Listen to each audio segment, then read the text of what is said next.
Well, welcome to the Church Office podcast. My name's Gavin Smith, and if you're joining us on video, then here's a little wave. We're excited to have Nigel Ring join us. I've never actually heard the word wicked and accountant put in the same sentence. Well, hello and welcome to the Church Office podcast. My name is Gavin Smith, and it's a joy to welcome you to this administration, admin and ops podcast. We love talking about the ministry that happens behind the scenes, and it's a thrill to invite guests on. And today we've got Phil Topham from the FIEC. How are you doing, my friend? Good to be with you, Gavin. Thanks so much for having me. Really appreciate it. It's great to have you on, and we've developed a bit of a friendship for the last couple of years, and I remember sitting in the pub with you saying, we need to talk about church administration. Do you remember that convo? I was delighted we did it. It was just so great to meet you. I was so glad you reached out to us, because I think this is something that churches need the most help with in ministry, because I think we know what we're doing, don't we, in terms of preaching preparation and running kind of ministries. But actually, when it comes to administration, this is perhaps the area that perhaps churches are least set up to do well. And I just thought there's a great opportunity for us at FIEC to link up with yourselves at the church office, just to see how we could help churches with some of this. So I think I bought you lunch December 2022, and the rest is history. It's just flown by, isn't it? And you guys invited me to the conference, your FIEC conference, and we did a seminar in there, didn't we, to leaders how to do nothing. Have you had much feedback from folk people loved it, mate? People loved it. So I mean, there was 2 or 3 seminars that kept coming back in the feedback as being really helpful, and yours was one of them. So just take great take great comfort in that. You definitely wasn't a boring administrative seminar. People really appreciated it, and so I mean, this is an area that church leaders are thinking about, but often don't know where to start. And I think you are able to help them begin to think that through. And I hope in God's kindness, our partnership will continue to help church leaders think wisely through that whole area of good administration. Yeah, it's really interesting. And I've been contacted by so many FIEC pastors since the conference. And I think one of the interesting things that's come out, and I think this is happening broader across, not just in FIEC, but in other denominational groups, and is that there's people saying to me, we recognize the importance of it, but we've never, ever had a role in our church or appointed someone to do this before. And there's a little bit of kind of unease. There's a little bit of, we've got to persuade the elders, the trustees, and in some cases, in some structures, they've got to persuade the whole church that this is going on.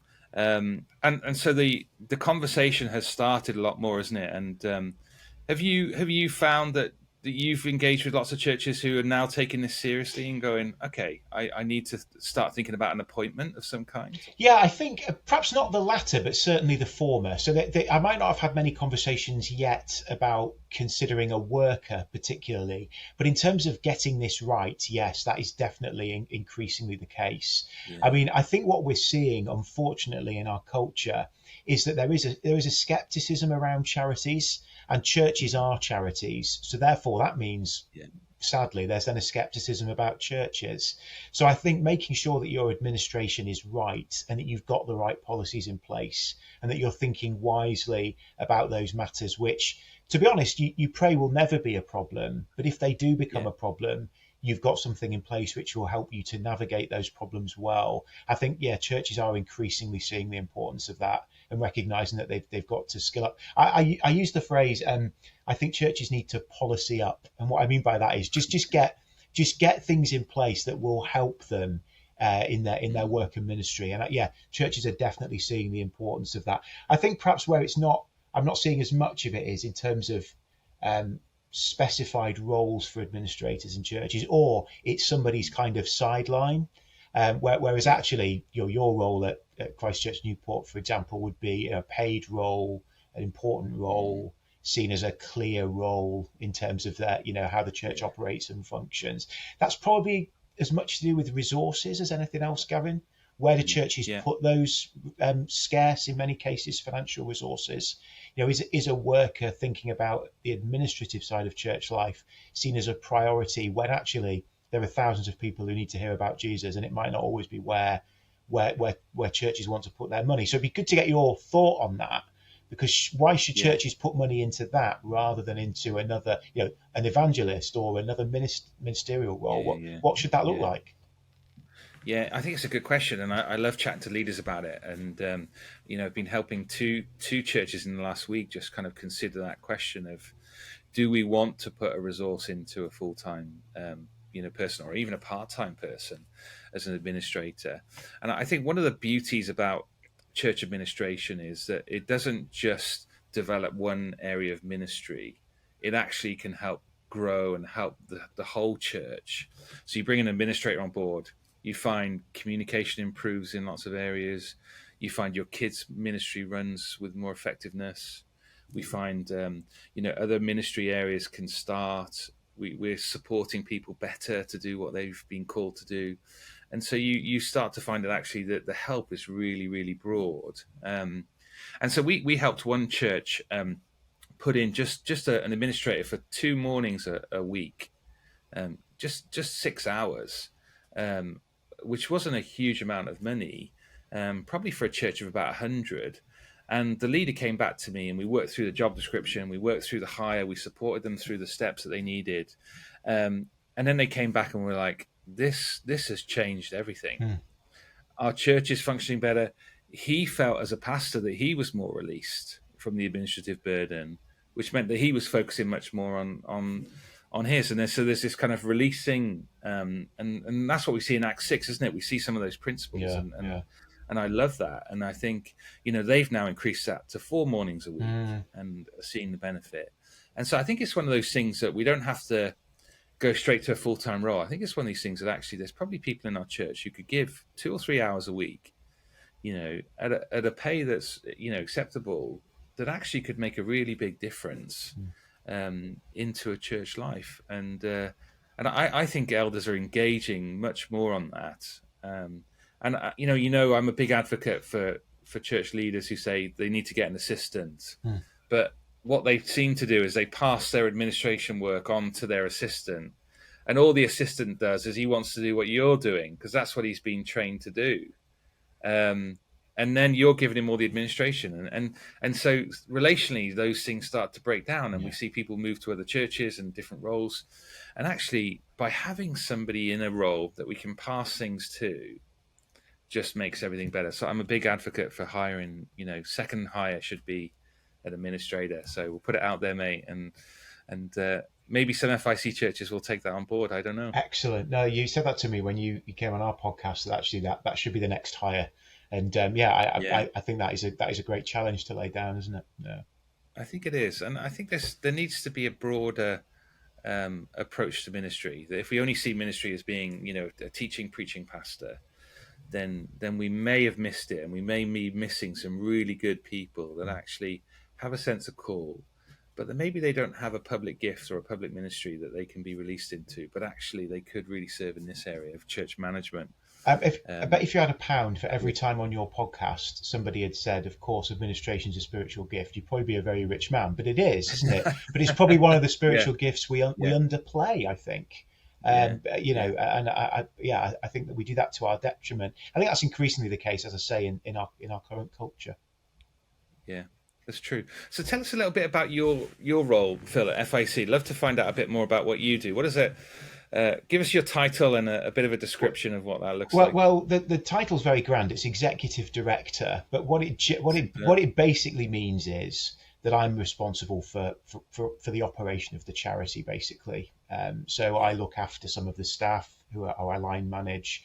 I make sure that we're doing our governance properly, with others. I make sure that I'm thinking about fundraising. So one of my key roles is inviting new churches to join the FIEC. So we're not a fundraising charity, but our member churches donate to the charity. So that's where our funding stream is. So yes, I'm not a fundraiser by any stretch, but a lot of my work is about talking to churches about FIEC membership. So I'm doing that this coming Sunday. I'm off to visit a couple of churches, one in the morning, one in the evening, to do just that. So it's quite varied.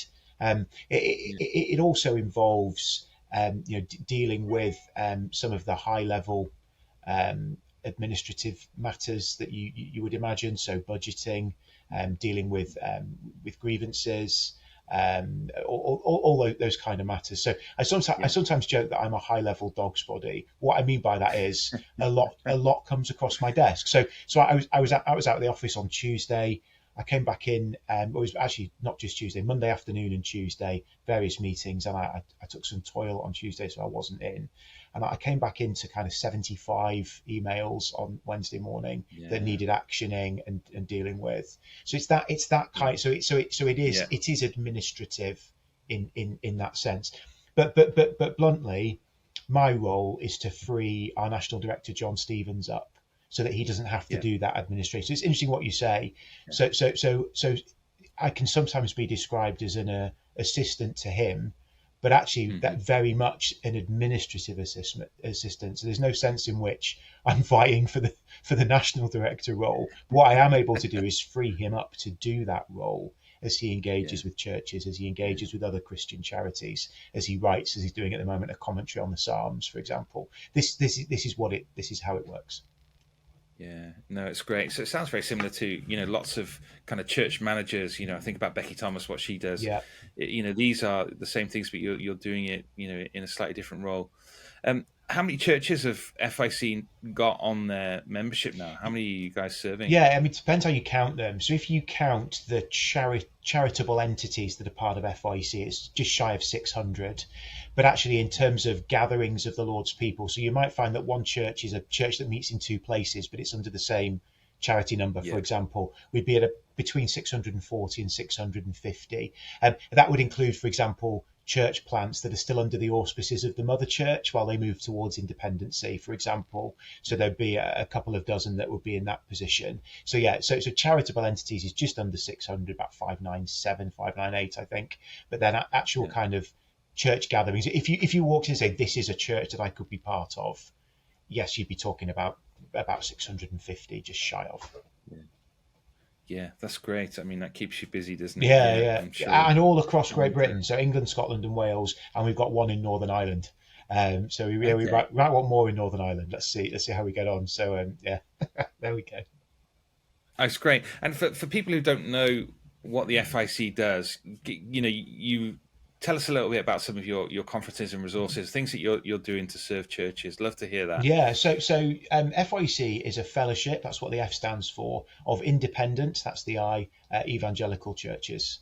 So all of our churches are independent. By that we mean they are self-governing. We believe that's the biblical model of church.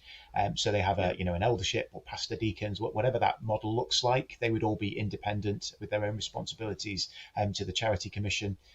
For example, as independent charities. So all of our churches are independent. But the problem with independency is you then haven't got the support of a denominational structure to help you think through some of the bigger things, to guide you when problems occur and to give you help and advice. So basically, we provide some of that support to churches that are independent in their governance. So we have, for example, a block contract with ACAT, which is the Association of Church Accountants and Treasurers. So if you become an FIEC church, you immediately have access to, accounting and finance support from ACAT, for example. And we've got staff members who can serve churches in a whole variety of areas in their work and ministry to help them think through, for example, church planting or training new leaders, or what it would mean to appoint a women's worker. We've got care for pastors' wives. We've got administrative help for churches thinking about governance. We've got a communications team that puts our resources out to churches and engages with them. But yes, we also run conferences for church leaders. So the big one would be the Leaders Conference, which is up in Blackpool every November. That's the one you did your really helpful seminar at back in November 2023. But we also run conferences in other areas. So we've got local conferences, which are conferences for leaders in different geographical parts of Britain. We're running 27 of those during 2024. There are conferences for women in ministry, ministry wives. So in all these ways, we're seeking to serve churches. However, we're able to do that. And of course, FIEC is its churches. So if churches are asking for specific help in particular areas, we want to respond to that need as well. So we're doing some work this year, particularly thinking about what does it mean to integrate different cultures into church. So I'm helping to put together an intercultural team One of our members of staff is of Pakistani heritage. He's helping me with that. We're going to draw in other church leaders from perhaps Caribbean backgrounds or African backgrounds. How do we help churches to think wisely and well about integrating different cultures in their churches? That's a presenting need, and we want to help address that. So I just plucked a whole bunch of threads there, but that's the kind of stuff we do. Yeah. It's good, and what I've experienced with the FIC is just a huge generosity. And for listeners who are in and you haven't connected with the FIC, then please check out their website. Please check out some of their resources. It's a thrill for us as a church office to partner with you guys. So tell us a little bit. Why choose the church office? What was your thinking about this whole area? Well, we know it's important. We know the subject's important, but. Yeah. I think this is what was coming through time and time again from our churches and church leaders was, we love your ministry resources, we love your conferences, we love the things that you put out to help us with our ministry. But actually the big gap is in this whole area of how we operate an independent charity. That's where there's a gap. So back in 2018, FIEC helped set up Edward Connor Solicitors, which is kind of a legal firm which can help churches with stuff that's in the legal realm of running a charity. Yeah, but the CIOs and stuff. Absolutely, employment law, all that kind of stuff. But there is a gap because not everything is legal. So there's some stuff that is governance in terms of the correct operation of a charity, but doesn't reach the kind of legal threshold. It's sub-legal. So if you wanted to pay a lawyer to do that work, it's going to cost you a fortune because actually it doesn't quite meet that level. So we were thinking, how can we help churches in that sub-legal area of governance? And at that time, you got in touch with me to say, look, have you heard of the church office? I hadn't done. We looked at it. You back to that in the pub in December 2022, we started to talk about what that might look like. And actually, your generosity in using your kind of lockdown time to turn all of Christchurch's policies into templates that other churches could use. I just thought, why would we not want to embrace that and give churches a starting point to begin to think about how they can hone those policies for their own setting? And thus the partnership was kind of born there. And during 2023, we were able to formalize that. And I'm delighted we have done, because I think it's an area of ministry that will only grow, because I think it's going to have to, in terms of the way, charities are viewed, as I was saying earlier, and all that kind of thing.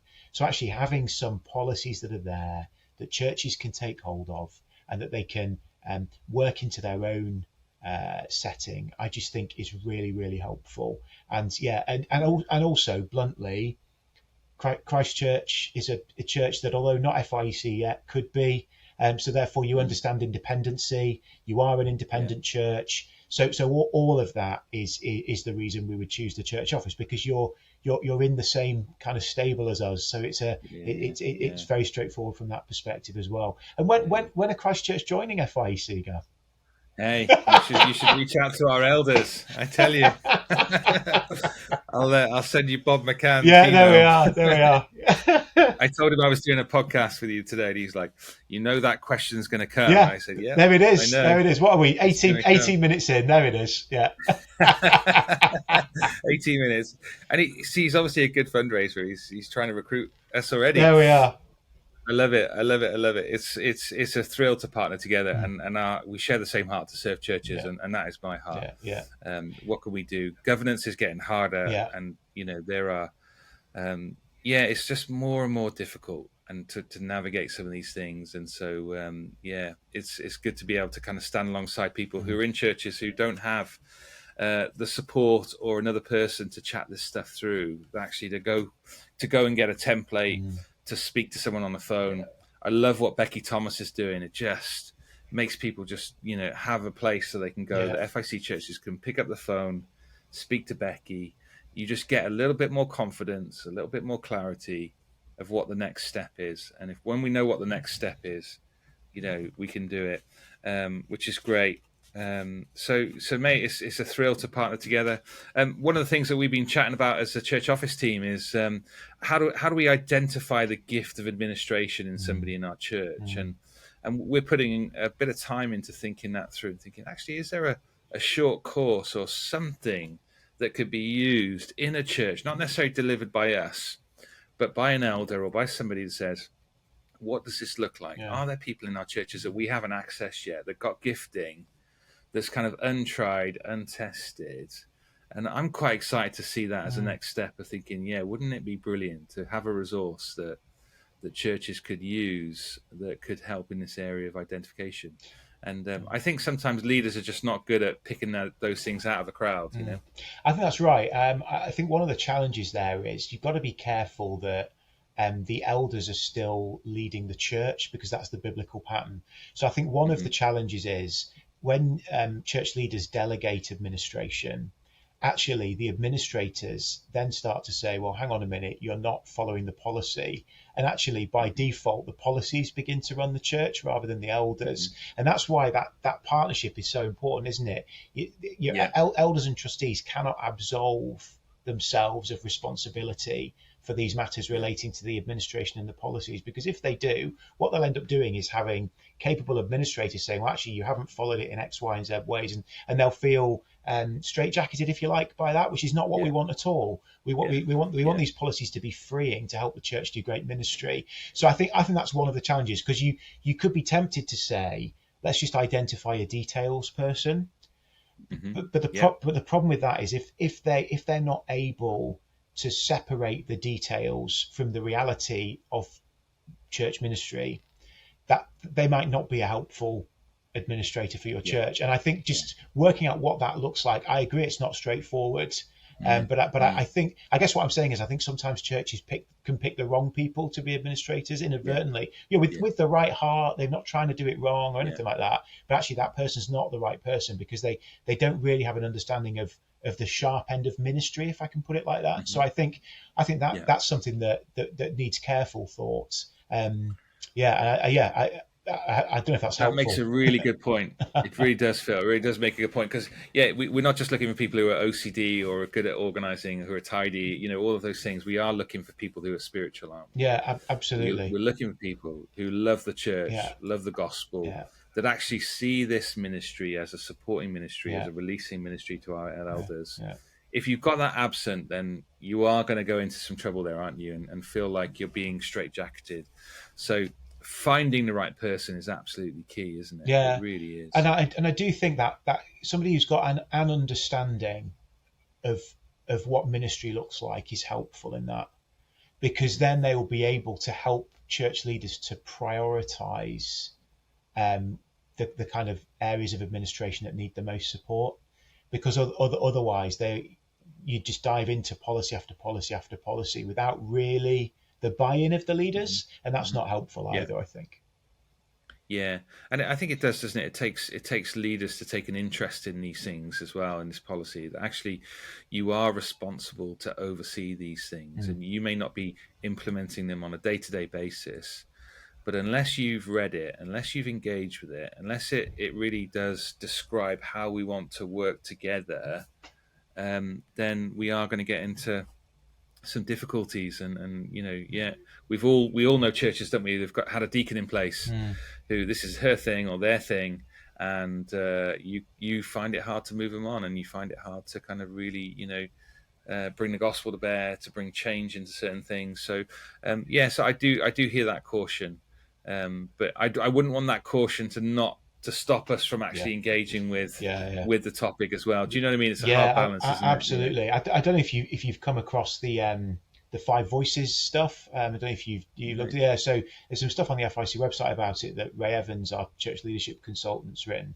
But essentially, it says that everyone speaks with one of 5 voices. And actually, if you have a good mix of the voices on your team, that will really help you to forge forward in ministry. And the voices just very quickly are, and there's the creative voice. That's the person who's really creative in the way they think about problem solving. And there's the pioneer voice. That is, we want to get to the goal. We want to get there well. I've got to try and remember them all now, which is going to be a challenge. There's the guardian. So that the guardian is the one who's always really super cautious about everything. There's the nurturer. A lot of pastors are nurturers. They just want to help care for people and make sure that people are cared for. And then there is the connector, and that's the networker, the person who likes to connect folk together. And actually, if you have each of those 5 voices on a team, that can really help you as you forge forward, and it helps you to know how to lead your people, because everyone in your church will speak with one of the 5 voices as well, and some will have a mix of different voices, and just knowing how to use those voices, listen to those voices, and I think that's really important in this conversation as well, because the temptation might be to just appoint an Uber guardian as your administrator, but actually if you had somebody who was more of a nurturer tendency, for example, or even a connector who can help think about, where can we get external support with these kind of things. If you that might also help as you think about how to identify some of those who could be gifted in the area of administration. Yeah, that's good. I think also the creative one is I've met lots of really good administrators who are really creative in how do we steward the resources that we've got in the best possible way, and some phenomenal examples of that where they've really just, how have you managed to do that on that budget? Do you know what I mean? But they really have just produced something really excellent, and there's some really excellent practice out there of people, and love it. Well, Phil, it's great to chat to you, mate. Thanks for jumping on the podcast. Thanks for very good to be here. The FIEC for supporting the church office and partnering together. I know you guys have kindly provided some funding, and we hope that this partnership is going to be a blessing to your churches in FIEC and a wider scope. And I love the fact that you have a kingdom mindset, and that's really what I want to continue to do. How do we, there are, I think, something like 135 different countries that have access to church office and downloaded something. And you think, okay, this is really good that there are churches that are using it, that we're serving wider than just ourselves or just the UK, and maybe churches have got to work harder. How do you apply a loan policy in Africa? That's going to look very different. But it's really good. So thanks for your partnership. Thanks for your help. Keep doing what you're doing, Gavin, and it's great to see the policies being made available more widely and people using them, downloading them. I mean, it can only serve churches, which we're just delighted about. And I gave you a plug on UCB Radio just before Christmas as well, talking about how it's available to churches free of charge. So we're just really grateful for your generosity, brother. Mate, it's great to partner. Great to do it. Well, enjoy the rest of your week, and if you're listening to the podcast, this is your first time, then thanks so much for joining us and engaging in this conversation. And we've got 75, I believe, podcasts that we've done talking about different topics behind the scenes in Christian ministry and church ministry. So please check that out. They're all available on the website. There's documents and templates that you can use. They might be a really good starting point just to give you a bit of confidence. Say, here's the next step that we need to take as a church. Here's the next policy we might need to think about. And we'd love to serve you at the church office. If you've got any questions for me or Phil, please get in contact at questions@thechurchoffice.co.uk. We'd love to have a conversation and connect with you. If you'd like to find out more about the FIEC, then please check out their website. We love it. And we will see you again next time on the podcast. All right. Goodbye, everyone.